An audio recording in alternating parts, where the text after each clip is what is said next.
dowladda Soomaaliya ayaa shuruudo ku xirtay lacag loogu talagalay dadka ay saameeyeen fatahaada webiga Shabeelle ee degmada Afgooye. waxaa faahfaahinta warkaasi inoola diyaara wariyaheenna Rijaal Cabdi Maxamed. wasiirka wasaaradda maaliyadda ee xukuumadda Soomaaliya Cabdiraxmaan Ducaale Bayle ayaa sheegay in wasaaradda maaliyadda aysan bixin karin lacag dhan $500,000 nus milyan oo loogu talagalay shacabka degmada Afgooye ee gobolka Shabeellaha hoose ilaa inta maamulka Koonfur Galbeed ay soo buuxinayaan shuruudaha looga baahan yahay ee ku aadan qaabka lacagtaasi ay u baxayso. wasiirka maaliyadda Soomaaliya Cabdiraxmaan Ducaale Bayle waxa uu sheegay in lacagta kaliya ay bixin karaan marka maamulka Koonfur Galbeed iyo sidoo kale shacabka degmada Afgooye ay soo maraan wadadii hore ay u mareen markii fatahaadu ay ku dhufatay degmada Qardho ee gobolka Bari, isla markaana loo baahan yahay in lacagtaas qaabka ay u baxayso si looga hortago musuqmaasuq inay soo cadeeyaan maamulka Koonfur Galbeed la helana guddiyo gaar ah oo maamulka iyo shacabka isugu jira oo ka shaqeyn doona gargaarka shacabka degmada Afgooye ee gobolka Shabeellaha hoose.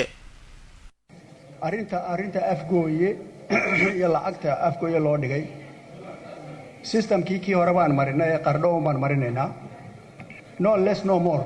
waxa weeye Qardho dawlad goboleedku warqad bay soo qoreen ay ku sharaxayaan exactly wax ku dhacay meesha oo ay leeyihiin waxa dhacay koskuna saasoo noqonaya saasaanu isticmaalaynaa xisaab celina waa soo celinaynaa committeegaas la magacaabay please lacagta account-ka ku shuba and we did that. tan marka sida la sameeyo ma sameeynaa meeshii waa in dadkii mas'uuliyadooda qaataan. waxaan isku dayaynaa marka maanta iyo berri inaan ka shaqeyno oo lafta garan kala shaqeyno oo dabeetana habka ay ku baxdo lacagtaasi ilaa cid kale lacag la siinaya ma jirto, dawladda loo wareejinaya maarta iyo committee soo samaysato. lacagta wasaaradda maaliyadda Soomaaliya gaar ahaan xukuumaddii hore ee ra'iisul wasaare Xasan Cali Kheyre ay ugu deeqday shacabka degmada Afgooye ayaa dhammeyd $500,000 oo lagu talagalay in lagu caawiyo shacabka fatahaadu ay saameysay, waxaana hadda laga joogaa 20 biri iyadoo weli wasaaradda maaliyadda Soomaaliya aysan bixin lacagtaas. qaar ka mid ah xildhibaanada baarlamaanka Soomaaliya ayaa ku eedeeyay wasiirka wasaaradda maaliyadda iyo guud ahaanba wasaaraddu inay ku fashilmeen in shacabkaas gargaarka xilliga ay u baahnaayeen la gaarsiiyo. waxaana ka mid ah xildhibaanada eedeynta u jeediyay wasiir Cabdiraxmaan Ducaale Bayle xildhibaan Qadiijo Maxamed Diiriye. mudana gudoomiye jawaab celinta uu ka bixiyay hadalkayga wasiir Bayle kuma qanacsani. 20 maalmood ka hor ayaa iyadoo dhuusamareeb uu wasiirku joogo ra'iisul wasaarihii hore uu ka hadlay madaxweynaha dawlad goboleedka Koonfur Galbeed ay ka hadleen in la bixiyo 500,000 gurmadka dadka reer Afgooye. hadda wuxuu sheegay in madaxweynuhuna amray in la bixiyo. qorshe looma hayo sidii kuwii hore 20 beri ka bacdi kuma qanacsani mana noo dhaafaysa maanta. mudana gudoomiye shirkan markii laga baxo wasaaradda iyo adiga haddii ay wasaaradii maareynta masiibooyinka ay maareen weysay 20kaas maalmood, haddii maamulkii Koonfur Galbeed maareen waaye mudana gudoomiye ku-xigeenka koowaad iyo wasaaradda yaysan dhaafin galabta 500 inay gaarto. kuma qanacsanin jid loo mariyaa la waayay in ay jawaab celintaydu noqoto. maalmihii la soo dhaafay ayaa qeeladhaan waxay ka soo yeeraysay shacabka ku nool degmada Afgooye iyo sidoo kale maamulka gobolka Shabeellaha hoose ee ku aadan in dawladda Soomaaliya weli aysan bixin ballanqaadkii ay ugu talagashay shacabka degmada Afgooye, iyadoo inta badanba dadkii ku noolaa magaaladaas ay kaga barakaceen fatahaad uu sameeyay webiga Shabeelle ee guryahoodii. madaxweynaha maamulka Koonfur Galbeedna waxay hay'ado caalami ah kala hadlay gargaar gaarsiinta dadka ka barakacay deegaanada webiga uu ku fatahay. madaxweynaha dowlad goboleedka Koonfur Galbeed Cabdicasiis Xasan Maxamed Lafta Gareen ayaa hooyga uu ka degan yahay magaalada Muqdisho kulan kula qaatay mas'uuliyiin ka socda labada hay'adood ee Bisha Cas iyo Turkiga iyo Diyaanad.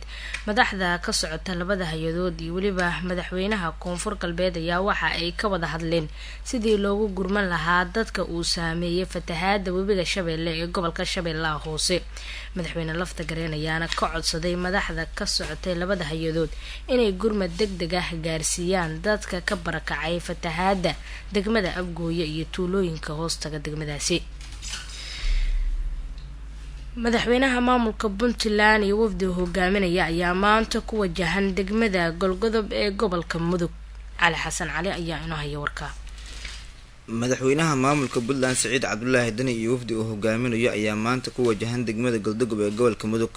socdaalka madaxweynaha oo ah kii u horeeyay ee tan iyo markii la doortay uu ku tago degmada Golgodob waxaa ku helin doona xubno ka tirsan golayaasha maamulka Puntland iyo maamulka gobolka Mudug.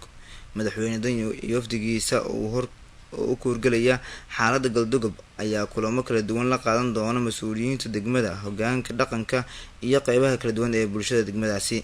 sidoo kale madaxweyne Dani ayaa halkaasi ka dhagax dhigi doona mashaariic horumarineed oo horey dowladdu u ballan qaaday in laga fulin doono degmada Golgodob.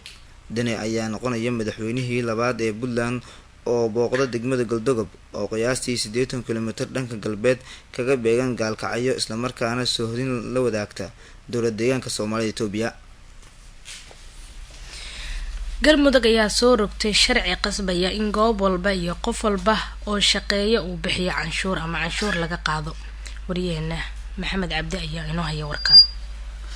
maamulka Galmudug ayaa markii ugu horeysay soo rogay canshuuro toos ah oo laga qaadayo ganacsiyada kala duwan ee deegaanada Galmudug iyo shakhsiyaadka shaqeeya ee ku sugan deegaanadaasi.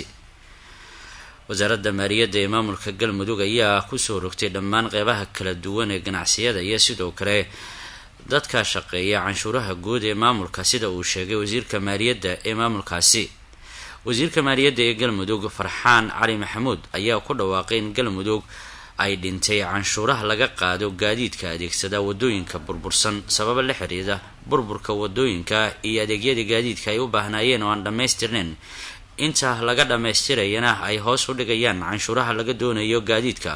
hase yeeshee wasiirka waxa uu sheegay in la doonayo in canshuuraha ay bixiyaan cid kasta oo ay ku waajibtay sida dadka shaqeeya iyo sidoo kale ganacsiyada goobaha ah ee ka furan deegaanada Galmudug. waa markii ugu horeeyay Galmudug wax canshuur ama bixin jiray hadda ka hor dakhli wala aruuri jiray laakiin waxaan la yiraahdo maarta roadigiisa fee ayaa inta badan u badnaa hal xabo walaa ka dhiga wax canshuur hadda ka hor la qaaday waxaan la yiraahdo tax canshuur ma jirin fiiga marka laga reebo oo qofka wadada marayo xoogaa maarta khidmo weeye fiigu khidmo laga qaado marka tan waxay noqon doontaa canshuurtii ugu horeysay gobolku qaado wasiirna maarta uu soo jeediyo canshuurta ka soo koobidana waxaanu dib u eegi doonaa waxaad ku arki doontaa jadwalkeena waxyaalahan khidmada ama fiiga dhowr nooc ah marka canshuur waxay isugu jirtaa waxaan ka wada dakhli wuxuu isugu jiraa canshuurtii khidmadii iyo waxyaalaha kaloo maaragtay haddii ay noqon lahayd ganaaxyo iyo haddii ay noqon lahayd fiyaal la bixiyo inta waxbad xabad ayaan tabeelaha insha allahu tacaala ugu sharxi doonaa.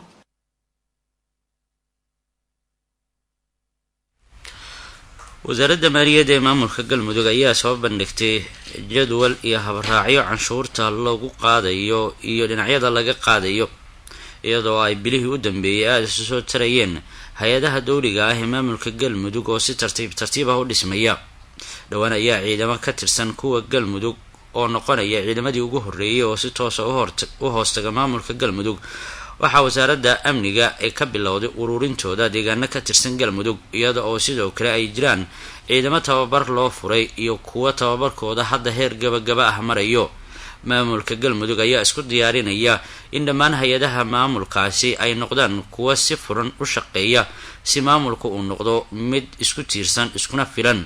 wasaaradda maaliyadda ee Galmudug ayaa diyaarinaysa nidaam maaliyadeed oo quseeya in maamulka gudihiisa canshuurta laga qaado si looga maarmo dhaqaale banaanka uga yimaada.